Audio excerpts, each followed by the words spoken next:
அஸ்ஸலாமு அலைக்கும். Welcome to Kairon's kitchen. இன்றைக்கி நம்ம சேனலில் பிளாக் சிக்கன் செமி கிரேவியில் பிளாக் சிக்கன்.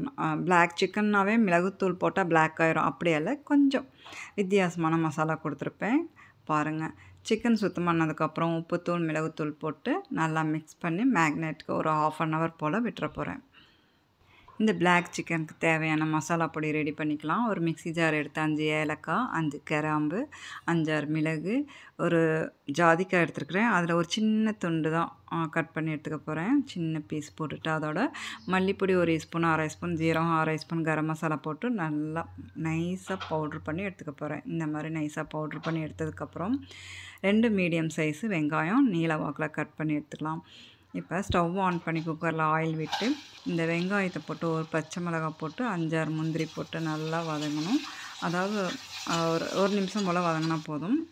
வதங்கினதுக்கப்புறம் ஆற விட்டு மிக்ஸி ஜாரில் போட்டதோட இஞ்சி பூண்டையும் சேர்த்துக்கலாம். இஞ்சி பூண்டும் சேர்த்து இந்த ஆனியனோட நல்லா பேஸ்ட்டாக அரைச்சி எடுத்துக்க போகிறேன். நல்லா நைஸாக இந்த மாதிரி அரைச்சி எடுத்ததுக்கப்புறம் ஸ்டவ் ஆன் பண்ணி குக்கரில் ஆயில் விட்டு நம்ம அரைச்சி எடுத்த ஆனியன் பேஸ்ட்டு சேர்த்து ஒரு நிமிஷம் அந்த ஆயிலில் நல்லா வதங்கணும். ஹை ஃப்ளேமில் வச்சு நல்லா வதக்கிட்டு அதோட மேரினேட் சிக்கன் அதையும் சேர்த்து அந்த சிக்கனில் வந்து இந்த மசாலா அப்படி கோட் ஆகும். அந்த அளவுக்கு நம்ம ஒரு நிமிஷம் வதக்கிட்டு பவுட்ரு பண்ணி வச்சுருக்கிற மசாலா பொடியும் சேர்த்துட்டு அதோட தேவையான அளவு உப்பை சேர்த்தனதுக்கப்புறம் நல்லா மிக்ஸ் பண்ணி விடணும். ஒரு 2 நிமிஷம் நல்லா மிக்ஸ் பண்ணி விட்டுட்டு மிக்ஸி ஜாரில் கொஞ்சம் தண்ணி விட்டு அதையும் சேர்த்துக்கிட்டு இதுக்கப்புறம் குக்கர் லிட்டு போட்டு விசில் போட்டு 2 விசில் வர விட்டு ஸ்டவ் ஆஃப் பண்ணிடலாம். ஸ்டவ் ஆஃப் பண்ணதுக்கப்புறம் 5 நிமிஷம் ரெஸ்ட்டில் விட்டுட்டு குக்கர் லிட்டு ஓப்பன் பண்ணி பார்க்கும்போது சிக்கன் நல்லா குக் ஆகிருக்கும் இல்லைங்களா. இப்போ தயிர் சேர்த்துக்கலாம். கொஞ்சமாக தயிர் சேர்த்துக்க போகிறேன்.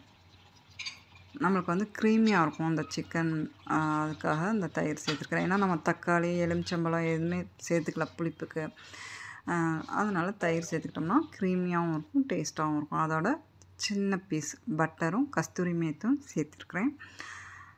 நல்லா மிக்ஸ் பண்ணி விட்டுட்டோம்னா பிளாக் சிக்கன் கிரேவி ரெடி ஆகிடுச்சு. இப்போ லைட்டிங்க்கு கலர் இப்படி தெரியுது. நான் லைட் ஆஃப் பண்ணதுக்கப்புறம் பார்த்திங்கன்னா பிளாக் சிக்கனாக தான் இருக்கும் பாருங்கள். இப்போ லைட்டாக ஆஃப் பண்ணிவிட்டு ரொட்டியோடு வச்சு சாப்பிட போகிறோம். இந்த வீடியோ பிடிச்சிருந்தா ப்ளீஸ் லைக் கொடுங்க, நம்ம சேனலுக்கு சப்போர்ட் கொடுங்க.